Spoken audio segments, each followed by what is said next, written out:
In dit filmpje staan we stil bij het eerste kenmerkend aspect van tijdvak 4. En tijdvak 4 gaat over de late middeleeuwen. In tijdvak 3 hebben we gezien dat de Romeinse samenleving verdween en dat er een landbouwsamenleving voor in de plaats kwam. In tijdvak 4 zien we dat die landbouwsamenleving langzaam weer overgaat in een landbouwstedelijke samenleving. We zien dus een terugkeer van de steden. We zien uiteindelijk ook een terugkeer van de geldeconomie. En het kenmerkend aspect dat daarbij hoort is de opkomst van handel en ambacht die de basis legde voor het herleven van een agrarisch-urbane samenleving. Waarbij agrarisch-urbaan hetzelfde betekent als landbouwstedelijk.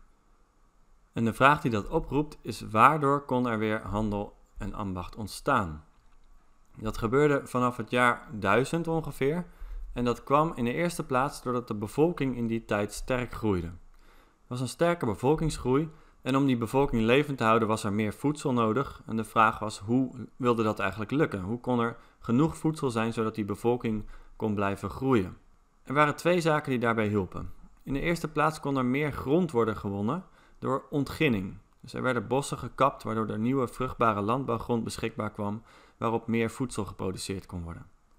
Daarnaast werden er een aantal betere technieken uitgevonden, waaronder het drieslagstelsel wat je hier ziet, waarbij het land in 3 fases verbouwd werd en je het land daardoor beter en efficiënter kon gebruiken dan in het tweeslagstelsel wat daarvoor bestond, waar het land in tweeën werd gesplitst en er altijd de helft braken lag, dus niet gebruikt. En nu was dat maar een derde van het land. Dus er kon efficiënter verbouwd worden. Dat is het drieslagstelsel. Daarnaast werd het juk uitgevonden. Dat is een mechanisme waarbij paarden en ossen makkelijker karren kunnen voorttrekken, omdat dat juk dan op hun schouders hangt.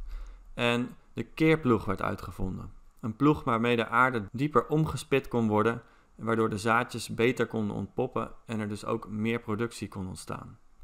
Dat samen leverde een voedseloverschot op en dat voedseloverschot kon leiden tot specialisatie. Omdat niet meer alle boeren hoefden te zorgen voor de productie van voedsel, konden sommigen zich specialiseren in andere beroepen en konden ook nog overschotten worden verkocht. En dat alles vond dan plaats op een markt. En een markt ontstond soms nieuw op een kruising van handelswegen en soms ontstond dat in een oude verlaten Romeinse stad en daar ontstond dan weer een nieuwe stad uit, of om die nieuw ontstaande marktplaatsen ontstonden nieuwe steden. En de laatste mogelijkheid was nog dat er ergens een kerk stond waaromheen ook nieuwe steden ontstonden en daar werden dan ook markten georganiseerd. Dus het voedseloverschot leidde via specialisatie tot de opkomst van markten en die markten daaromheen ontstonden vaak steden. Maar die bevolkingsgroei was niet de enige factor, er was nog een factor die meespeelde en dat was de toename van de veiligheid. Want ook vanaf ongeveer het jaar 1000 namen de invallen van de vikingen en de Hunnen, die je hier op het plaatje ziet, die namen af. Sterker nog, die stopten zelfs. Er komt een einde aan hun invasies, waardoor het veiliger werd in Europa en er weer meer gereisd kon worden. Er werd meer gereisd, wat zorgde voor meer internationale handel. En die internationale handel had weer tot gevolg dat er soms jaarmarkten ontstonden. En op die jaarmarkten werden dan weer producten uit allerlei verschillende gebieden verkocht.